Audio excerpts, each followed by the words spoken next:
Just didn't feel an important win. It felt a huge win in the circumstances, coming back off back-to-back defeats against your local rivals, Everton, at Anfield. Yeah, and against a very, very, very difficult team to play against because of their playing style. And that's not only for us, that's for every team, because they were 9 times in a row unbeaten. We've experienced this when we played them. So very good manager has brought them back to life, and very, very difficult team to play against. The amount of shots they blocked, the effort they put in to defend inside their own box, and then of course a threat on the counter-attack. With every ball they have, they play long throw-ins. Oh, it's so difficult to play against them. But our boys showed immense character today. I think we've created more than we did in the away game. We were much more in the final third than we were in the away game. And in the end, we scored a good goal and kept a clean sheet. Once you scored that goal, you kind of had that momentum with you that maybe you didn't have in the first half, because you could feel the frustration, a bit of edginess in and around the stadium. Yeah, that I don't know, but I like much more what I saw than the away game. So I think Lucio was 15, 20 times in a 1v1 situation with their fullback, where in the away game, yeah, we only played the ball from Virgil to Ibu, from Virgil to Ibu. So I could feel that we were getting closer and closer and closer. But yeah, it's for a reason that they hardly ever concede a goal, hardly ever concede a chance, because they bring so many bodies back around their 18-yard box. And they've got players who are really well in blocking the shots, and it's of no use of bringing a high cross in, because their centre-backs are so good in defending that. So yeah, for us in the end, we knew that if we wanted to win this game, we had to keep a clean sheet, and yeah, scoring more than 1 goal would have been very hard, and that's why I'm so happy with that the 1 goal led to a win. A lot of incident though in that match, wasn't there? Especially, well, throughout the game, but in the first half, early in the first half, James Tarkowski, Alexis McAllister. First of all, is Alexis okay? Yeah, he is, because he kept on playing, so I assume he's okay. And he's used to something because he's from South America. But yeah, I think everybody has said something about it, so why should I add something to it? It's so obvious that it's not necessary for me to comment. Everyone else did, and I would prefer to talk about Diogo's goal or Curtis Jones' performance or something else than about the red card. I know that, but it could have been a serious injury. Could have been, but wasn't, fortunately. And he was lucky with that, yeah. With Diogo's goal, do you feel it's been a long time coming? It's been quite a while since he's been on the score sheet. He's waited a long time for that, hasn't he? Yeah, he did, and I think they were already in the game. In the first half, there was a moment where he was in a similar position, and again, they blocked the shot. I think before the goal or after the goal, he was again in the same position, and they blocked the shot. So it's not, again, it's not easy to score against them, but great goal. Nice to see that I just saw when I was inside my room that according to the rules, it was a goal as well, so no one can complain about that. There had been question marks over that as well.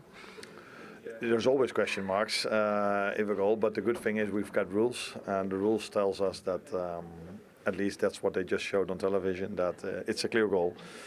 Where I would be frustrated if I conceded, but then I'm frustrated about the rule and not about the execution of the rule, but because the execution of the rule was perfect from the referee. But the rule in itself is frustrating, because I think you always have to help, in my opinion, the offensive team. And if some team wants to play a high press, which Everton doesn't do, but keep a high line, and if then someone is in offside position, you would love to see it as being offside, but that's not the rules. The people that make the rules are not there for the love of the game, they are just there for making the rules. But it's a goal that puts you within 13 points maximum now of this Premier League title that you are chasing down. Yeah, we are chasing down the best possible season we can have, and Everton showed today again how difficult it is to win a football game in the Premier League. And we know that we're going to face 8 very tough challenges. But as long as the players give as much as they did today, and if we play home games, the fans give us as much as they did today, we are in a very good position. Good luck, thank you. Diogo, Virgil, you can just feel in and around the tunnel area just how important that win is for Liverpool tonight. Yeah, massive, of course, not only because it's a derby, but because of this international break. We have this run-in of 9 games, and it was really important to start with 3 points, and hopefully that give us momentum for the rest of the season. It did seem to lack a little bit of spark, though, didn't it, Virgil, in the first half and up until the second? What was the reason behind that in the first half, the rhythm of the game? You play against Everton, they make it very difficult for you, and obviously we've seen the games that we played against each other over the last couple of years. It's always been tough, and they have a certain way of playing that you have to be ready for in all aspects. And so yeah, the first half obviously was not our greatest. Obviously we kept the clean sheet, that was the most important thing, and obviously Jota made a fantastic goal, and we kept a clean sheet overall, and 3 points, so we move on.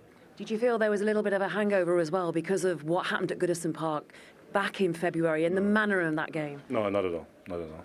We didn't even watch many clips of that game, to be absolutely honest with you.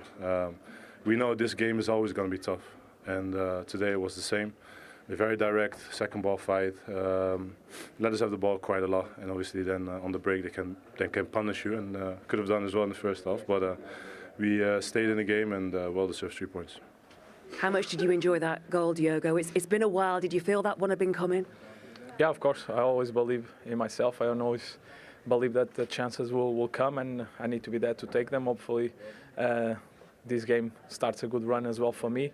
That could be helpful for the team. But like I said, the 3 points was really the most important today. Yeah, you say a good run for you, but more importantly, a good one for the team, because you know what's at stake, you know what you can do. You're within 13 points maximum now of this Premier League title. Yeah, the only way is to keep winning games. Like I said, it was really important to start well today, this run-in, and give this team confidence to keep on going. Virgil, did you feel Everton were lucky to finish with 10 men on the pitch, 10 players on the pitch? I don't know. It is what it is. You know, it was. We couldn't. The referee and the VAR make decisions, and we all have to deal with it, and that's it. You know how difficult, though, this run-in can be. You know how difficult these matches can be as well. But that's the challenge when you want to be Premier League winners, isn't it? Of course, I think everyone wants to be in our position, and we work so hard to be in our position. And now we have to keep going, keep the same focus, keep the same mentality as we have been doing the whole season. The season so far has been outstanding, and we just have to keep going. And we have a tough one again in London on Sunday that we have to be ready for, and that will be the focus right now. And you know also how hard it is to win these Player of the Match awards. And tonight it is Diogo. You scored the goal. You won in the Merseyside derby. Would you like to do the honours? Of course. Well deserved, brother. Thank you, mate. Yeah, thank you. Realised that you'll be glad that it wasn't Virgil van Dijk's Player of the Match award. There's no way Canate was getting it today. Diogo Jota did get the win, but it was quite a low-key interview. It's felt that way around Anfield for the whole of the evening. It wasn't hugely celebratory at the final whistle. Why do you think that was? I think it was more relief on the back of Liverpool have had to wait so long since that Newcastle game, and it wasn't just losing the game, it was the manner of the defeat, really. So that would have stayed with the players for a long time. They went away international duty, they've had to wait, no game at the weekend. And no matter how many people in our position or around the country say the league's over, when you're inside the club or you're the team who are deemed to have, the title's over, it never feels like that. And it probably even feels like that for Liverpool supporters towards the end of the game, very anxious within the stadium, just wanting that, final whistle to be blown, because, yeah, you can talk about the 12 points in front. No Arsenal fan thinks they've got any chance of winning the league, but Liverpool fans still think they do, and Liverpool players will. And as he said before the game, it's not done until it's done. Duncan, you said earlier Everton defended really well in their own box. How did Liverpool make the breakthrough through Jota? But magic, really, wasn't it? That's what the game needed. Good feet. Obviously, there's a wee bit of, the boy was offside, wasn't he? Standing offside, but then he gets good feet, lovely feet, nice flick, and goes through. And that's probably the first time that Everton really would come and stuck in their box, because they were very good throughout the whole game at making clearances, getting their challenges in. There he is, Luis Diaz, in the offside position. We'll clear that up in just a second, but what you can see is he doesn't make a move towards the ball, which is what the VAR is looking for when they judge that, as to whether or not he's illegally offside, rather than just standing in an offside position. I mean, you can see Tarkowski, he knows he's there, he looks at him, he actually puts his arm out as well to look at him. It's brilliant from Jota. But you see, just look at Tarkowski now, he has one look, he has another look, he points his arm there. Now, he doesn't probably go to ground if Luis Diaz isn't there. He probably just clears the ball up the pitch. But the fact Luis Diaz doesn't make any movement towards the ball, when you look at the rules, there was no way this was ever going to be overturned, because when we'll look at the actual terminology now of the rules. They may well look and think, well, he was aware that he was there and it affected what James Tarkowski did. But Barthwaite's in there and he's noticing that he's putting his hand up, he's not concentrating, so he's looking for the offside. So when action comes towards him, he's not concentrating enough, so he's shouting for the offside, isn't he? So he's not obstructing his line of vision.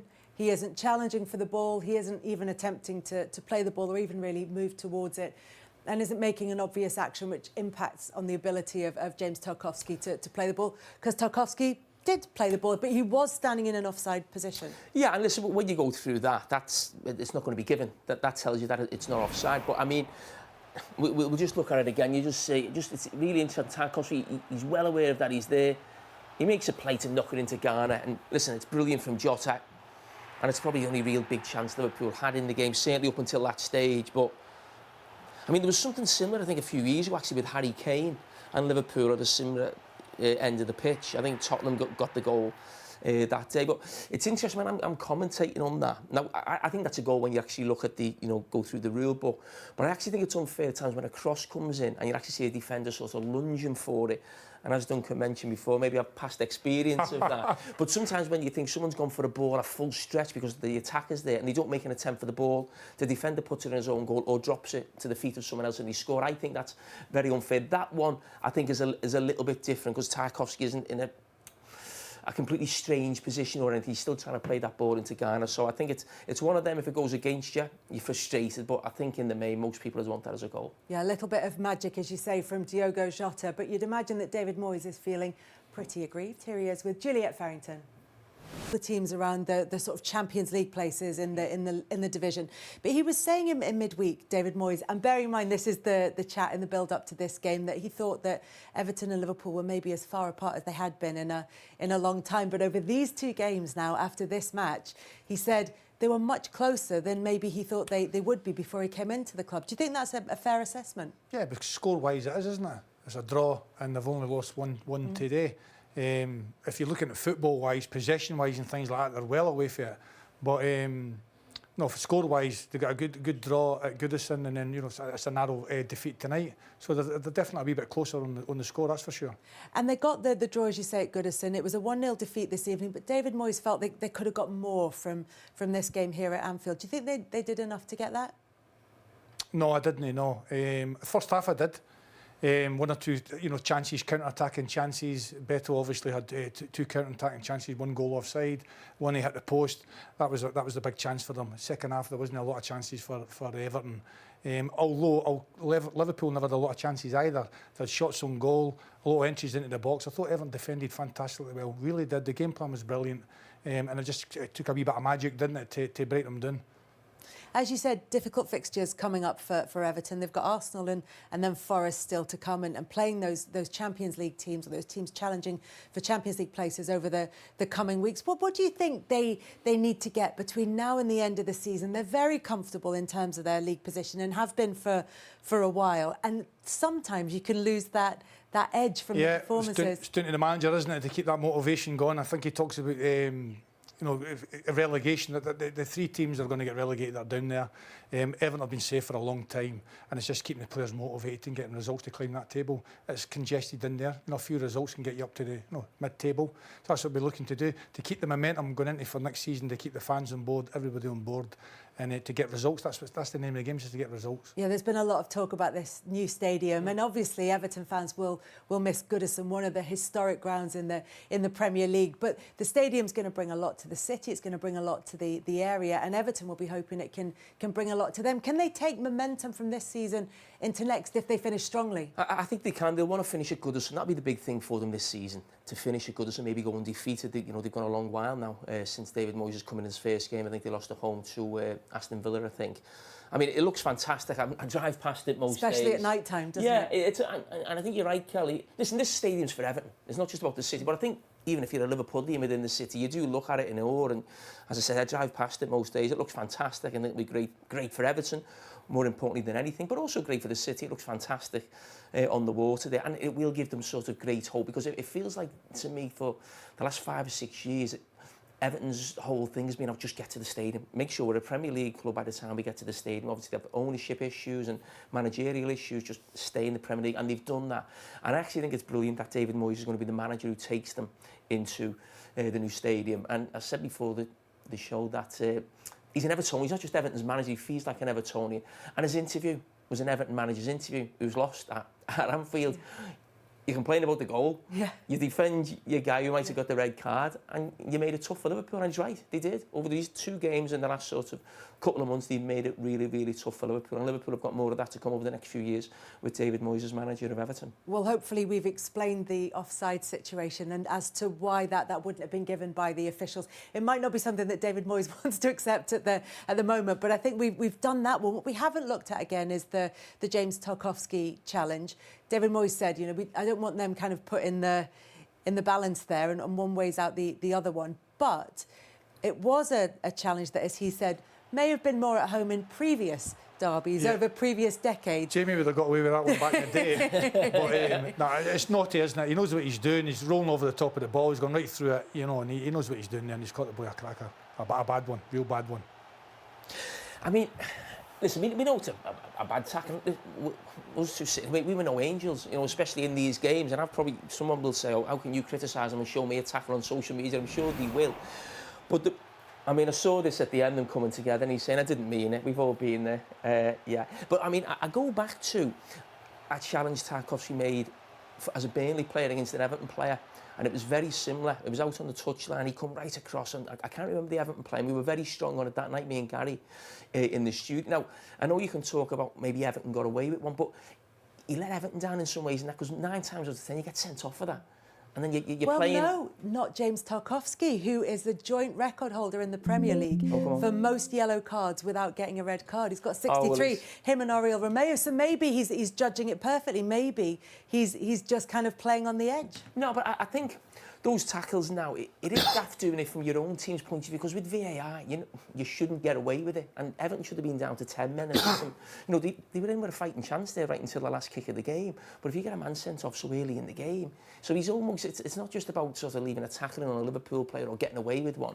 Really, he let his team down, but he was very fortunate to get away with it. And Everton finished on the... Tonight, coming here to Anfield, facing Liverpool in the position that they're in as well. Was it a challenge too far for you, do you feel? I think we were a lot closer to them tonight in the 2 games than possibly when I came into the club I expected. I thought over the 2 games we've given them a really good game. Certainly the first one with a draw tonight was really tight, and there's an offside goal which they get, so that's the difference in the game tonight. That offside goal then, you have spoken to the match officials. In the build of that goal, you clearly feel it was offside, should have been ruled out. I do. I think the players behind Tarkowski interferes with them, clearing it. It's a clear offside. I think it's a very easy decision to give. I can't understand any reason why that wouldn't have been given offside, none at all. In the first half, though, you had a decision that perhaps felt you were lucky that went your way with James Tarkowski and McAllister. How do you feel? What was your view of that? My first thought was it was a brilliant tackle for a derby game, and tackle that maybe we would have seen a few years ago, but I understand that nowadays there's things slightly different with follow-throughs, etc. So yeah, we might have got a bit lucky, but that doesn't make, don't be sort of putting that with the goal, because the goal was a different incident, which actually won Liverpool the game in the end. And in the first half, you two could have had a goal with Beto through, struck the post, and he did prove to be quite a handful, didn't he, in the first half? Look, we had a few chances, but look, we're not kidding ourselves on. Liverpool were the better team. There's no hiding the fact, but that's why they're top of the league, and we've not been in that position. But I think we showed great resilience, stuck at it, done a lot of really good things, made some chances. That one, what you're talking about, and it's just a bit gut wrenching when you feel as if the end result was come from some which we didn't think was deserved. But right at the very end as well, you showed how much you wanted to get something out of this game by throwing everybody, albeit Mikalenko, but throwing everybody up for that corner right at the very end, that set piece. Look, we're trying to get something out of the game. We were desperate to get something out of the game. We've been on a great run. The players have been doing brilliantly well. This is the first defeat in 10 games. So I thought no, Liverpool were better, but I thought we tried to close the gap in their levels to our levels tonight, and I thought for long periods we'd done a good job at it. Just going back to those incidents and the two that you mentioned, and there were other incidents as well, it just kind of felt a little bit messy. Yeah, so was the first game a little bit. It's good, that maybe Liverpool are sort of thinking about Everton a little bit more than maybe in the past, and hopefully in the future they'll have to think a lot more about us. But look, at the moment, they're the best team in the league, and their performance tonight was good, but we really stuck at it, and maybe a little bit unfortunate not to get something out of it. And the run that you were on before coming into this match, you want to, despite the defeat, keep that uplift, that vibe that you've brought since you've been back at Everton, and keep that going and finish the season as strongly as you can. Well, I'm actually was looking forward to the games, what we've got. We're in a difficult period of games, but in a way I think I want to see how the team can deal with it. I thought tonight we've done a lot of things not as well as we should have done, but we also done some good things and showed why for long periods this season we've not conceded too many goals. But we've now got other big tests coming as well, so we're looking forward to them. Yeah, the big test just around the corner actually, that's Saturday lunchtime. Yeah, it comes quick, doesn't it?